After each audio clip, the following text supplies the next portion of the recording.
नमस्कार रचनाकारों। सुरता साहित्य की धरोहर के शनिवार साहित्य सृजन कला सत्र में आपका हार्दिक स्वागत है। आज हम प्रवेश कर रहे हैं कविता के उस गहरे संसार में जहां हर पंक्ति सिर्फ लिखी नहीं जाती बल्कि जन्म लेती है, सांस लेती है और संवेदना बनकर पाठक तक पहुंचती है। आज का विषय है काव्य का हृदय और शिल्प, रचना का वह अदृश्य संतुलन जहां एक ओर होते हैं भाव, कल्पना, कथ्य और रस, और दूसरी ओर भाषा शैली, बिंब, प्रतीक, छंद और लय। आज हम जानेंगे कि कविता को प्रभावी बनाने में हृदय यानी भाव पक्ष और शिल्प यानी कला पक्ष कैसे मिलकर रचना को संपूर्ण बनाते हैं। 2025 के इस डिजिटल युग में जहां शब्दों की गति तेज है लेकिन भावों की गहराई अब भी वही, हम समझेंगे कि एक सफल कविता के लिए संवेदना और शिल्प का संतुलन कितना आवश्यक है। तो आइए प्रवेश करें कविता की उस काव्यशाला में जहां शब्द साधना बनते हैं और अनुभूति कला।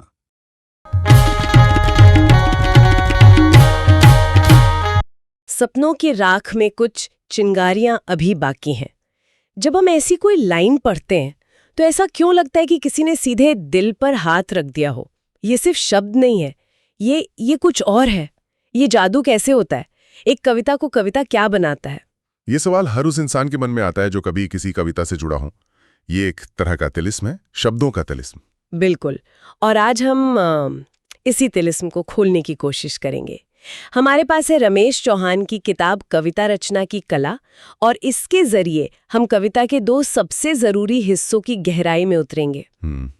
एक है उसका दिल, जिसे भाव पक्ष कहते हैं, और दूसरा है उसका शरीर यानी कला पक्ष। चलिए इस जादू के पीछे के साइंस को डिकोड करते हैं। बहुत बढ़िया। शुरुआत करते हैं कविता की आत्मा से, यानी भाव पक्ष से। ये वो हिस्सा है जहां कविता की सारी भावनाएं, उसके विचार और उसका असली संदेश छिपा होता है।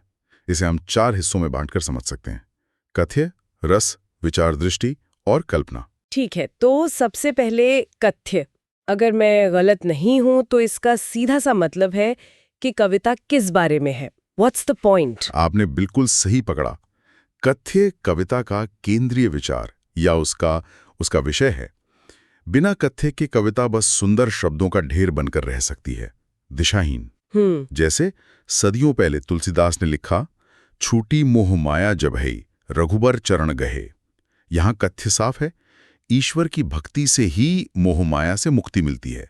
यह एक आध्यात्मिक कथ्य है। वार आज के समय में क्या कथ्य बदल गए हैं? बिल्कुल।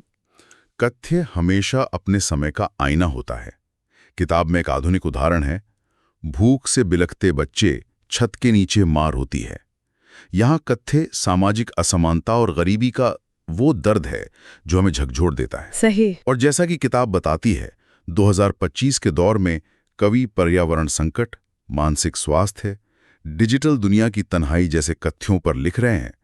तो कथ्य वही है जो कवि दुनिया में देखता है और कहना चाहता है। ठीक है, तो कविता में एक कहानी या एक मुद्दा मतलब कथ्य होता है, लेकिन सिर्फ कहानी बता देना तो कविता नहीं है।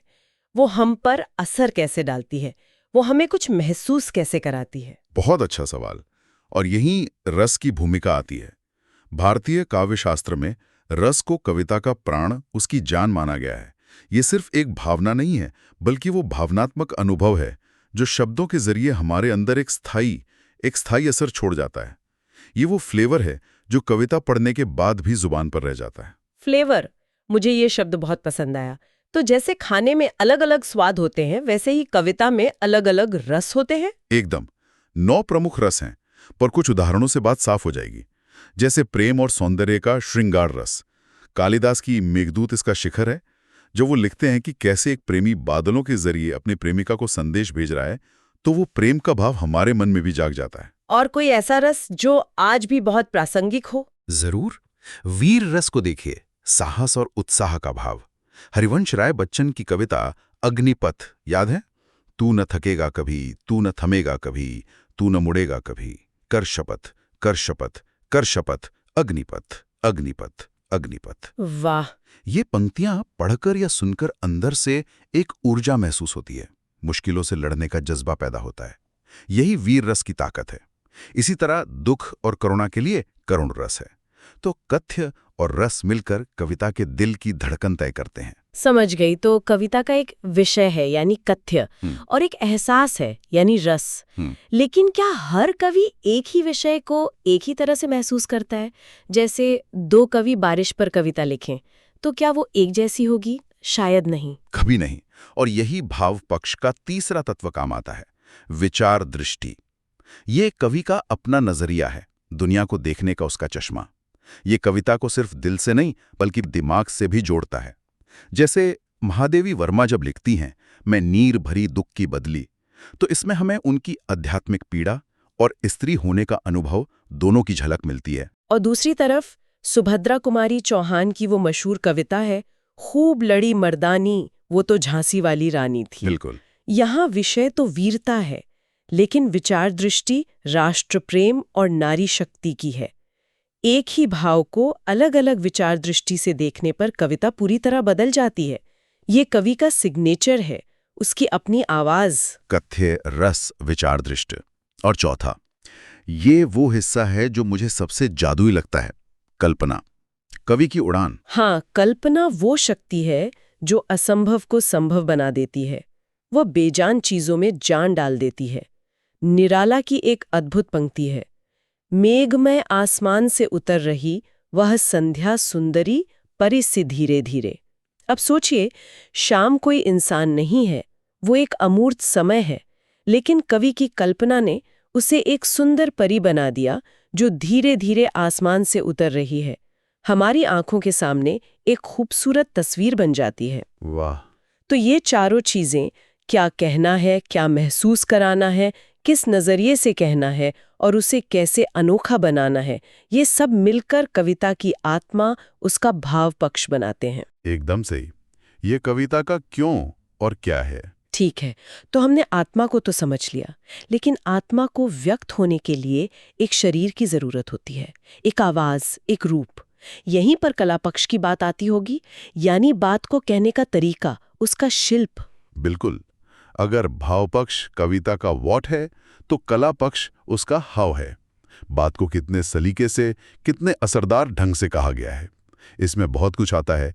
लेकिन इसे आसानी से समझने के लिए हम 3 हिस्सों में देख सकते हैं। पहला, कवि के शब्दों का चुनाव। दूसरा, उन शब्दों से तस्वीरें बनाने की कला।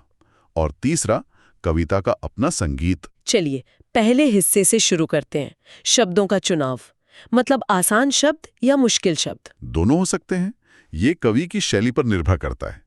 जयशंकर प्रसाद संस्कृत से भरे भारी भरकम शब्दों का इस्तेमाल करते थे जो एक अलग तरह का माहौल बनाते हैं। वहीं निराला ने आम बोलचाल की भाषा में लिखा, वो तोड़ती पत्थर देखा मैंने उसे इलाहाबाद के पथ पर। ये भाषा सीधे आम आदमी से जुड़ती है। लेकिन इससे भी गहरी एक और चीज है जिसे किताब शब्द शक्ति कहती है। ये सुनने में थोड़ा तकनीकी लगता है, पर हैं बहुत मजेदार। इसका मतलब है कि एक ही शब्द के कितने मतलब हो सकते हैं। पहला है अभिधा, यानी सीधा अर्थ, घोड़ा मतलब घोड़ा, बस। ठीक है। दूसरा है लक्षणा, जब हम शब्द का सीधा नहीं बल्कि उससे जुड़ा कोई और मतलब निकालते हैं। जैसे अगर मैं कहूं सारा गांव उसे देखने उमड़ पड़ा, तो इसका मतलब ये नहीं कि गांव की इमारतें चलकर आ गईं, मतलब है गांव के लोग। अच्छा, तो जब कोई कहता है कि उसकी बातें तो आग लगा देती हैं, तो वो असल में लक्षणा शब्द शक्ति का इस्तेमाल कर रहा है, भले ही उसे इसका नाम ना पता हो। ये तो हमारी रोज की भाषा में भी छुपा है। बिल्कुल। और तीसरी शक्ति है व्यंजना, जब कोई छिपा हुआ गूढ़ या व्यंग्यात्मक अर्थ हो। जैसे कोई कहे वाह क्या ईमानदारी का जमाना है, तो उसका असली मतलब ठीक उल्टा होता है। ये कवि के हाथ में एक सीक्रेट कोड जैसा है। वो एक ही शब्द से 3 अलग अलग दुनियाएं दिखा सकता है, एक जो सामने दिखती है, एक जो इशारों में समझ आती है और एक जो दिल में चुभ जाती है। ये तो कमाल है, शब्दों का ऐसा जादू। अच्छा, अब दूसरे हिस्से पर आते हैं, शब्दों से तस्वीरें बनाना। किताब में इसके लिए प्रतीक और बिंब जैसे शब्द हैं। मुझे ये हमेशा थोड़े कंफ्यूजिंग लगते हैं। चलिए इस कंफ्यूजन को दूर करते हैं। प्रतीक यानी सिंबल एक तरह का शॉर्टकट है। एक छोटा सा शब्द जो अपने से बहुत बड़े विचार या भावना की तरफ इशारा करता है। जैसे कमल का फूल पवित्रता का प्रतीक है और आग क्रांति का। हमारी शुरुआती पंक्ति याद है, सपनों की राख में कुछ चिंगारियां भी बाकी हैं। यहाँ चिंगारियां सिर्फ आग के कण नहीं हैं, वे उम्मीद और नई शुरुआत का प्रतीक हैं। ठीक है, तो प्रतीक एक शॉर्टकट है, पर बिंब इससे अलग कैसे है? वो भी तो एक तस्वीर ही बनाता है। बहुत अच्छा सवाल। प्रतीक एक विचार की ओर इशारा करता है, जबकि बिंब यानी इमेजरी आपके दिमाग में एक पूरी तस्वीर बनाता है, एक सेंसरी एक्सपीरियंस क्रिएट करता है। वो शॉर्टकट नहीं, बल्कि पूरी एक पेंटिंग बनाने जैसा है। और ये हमारी पांचों इंद्रियों को जगा सकता है। पांचों इंद्रियों को कैसे? जैसे दृश्य बिंब, जो आंखों के सामने तस्वीर बनाए। हरी धूप पर ओस की बूंदें थरथरा रही थीं। इसे पढ़ते ही वो मंजर आंखों के सामने आ जाता है। हाँ बिल्कुल। फिर है श्रव्य बिंब, जो कानों में आवाज पैदा करे, घंटियों की गूंज जैसे आत्मा में उतर आई। इसी तरह स्पर्श का बिंब हो सकता है, गंध का हो सकता है, स्वाद का भी हो सकता है। बिंब कविता को पढ़ने की चीज से महसूस करने की चीज बना देता है। अब समझ आया, प्रतीक एक आइडिया का कोड वर्ड है और बिंब एक पूरा सेंसरी सिनेमा है। जबरदस्त। अब कला पक्ष के तीसरे और आखिरी हिस्से पर आते हैं, कविता का संगीत। मुझे लगता है इसके बिना तो बात अधूरी है। क्यों? कुछ कविताएं गाने जैसी लगती हैं और कुछ एकदम सपाट। ये फर्क आता है लय और तुक से। लय यानी रिदम, कविता का अंदरूनी प्रवाह, उसका उतार चढ़ाव।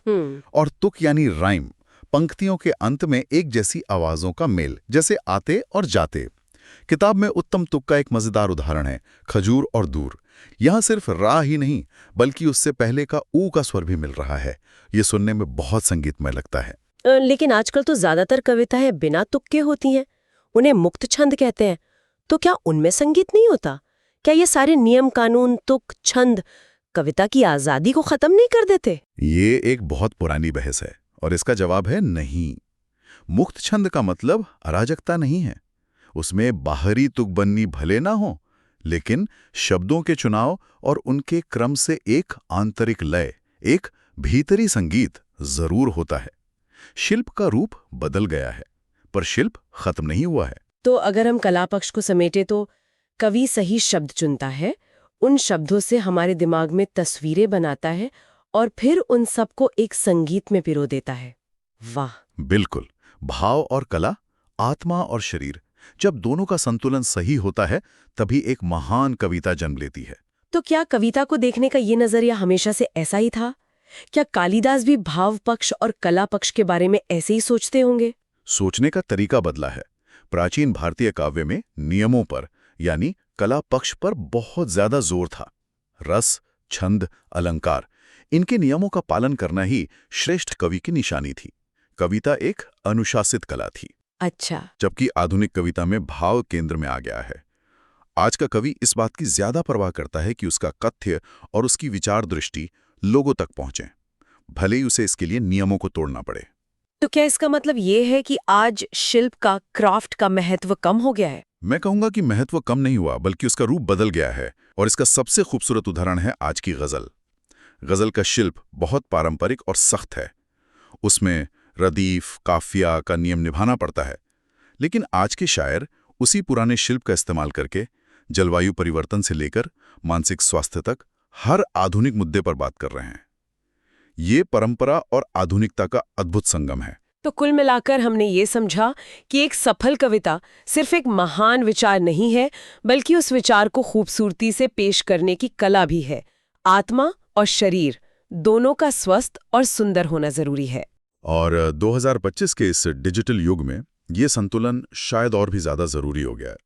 आज कविता कुछ सेकंड की इंस्टाग्राम रील, एक यूट्यूब वीडियो या एक तस्वीर के कैप्शन में सिमट रही है। यहाँ पाठक का ध्यान खींचने के लिए आपके पास बस कुछ पल होते हैं।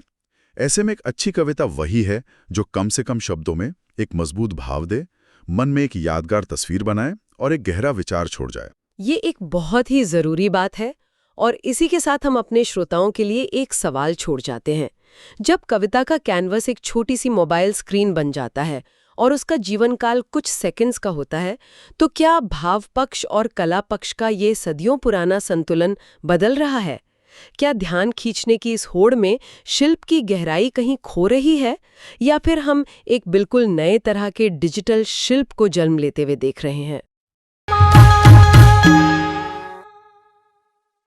आप सुन रहे थे सुरता साहित्य की धरोहर, शनिवार, साहित्य सृजन कला।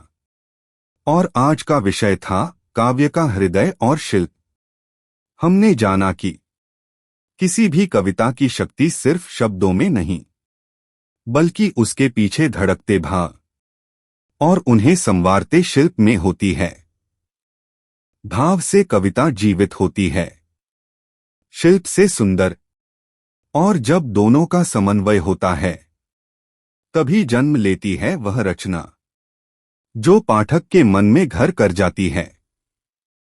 यदि आप नवोदित रचनाकार हैं या कविता को और गहराई से समझना चाहते हैं, तो यह समझ आपके लेखन को नई दिशा दे सकती है। अगले शनिवार हम फिर मिलेंगे, सृजन कला के एक और नए आयाम के साथ। तब तक लिखते रहिए, पढ़ते रहिए और शब्दों की साधना को जीवित रखिए। धन्यवाद।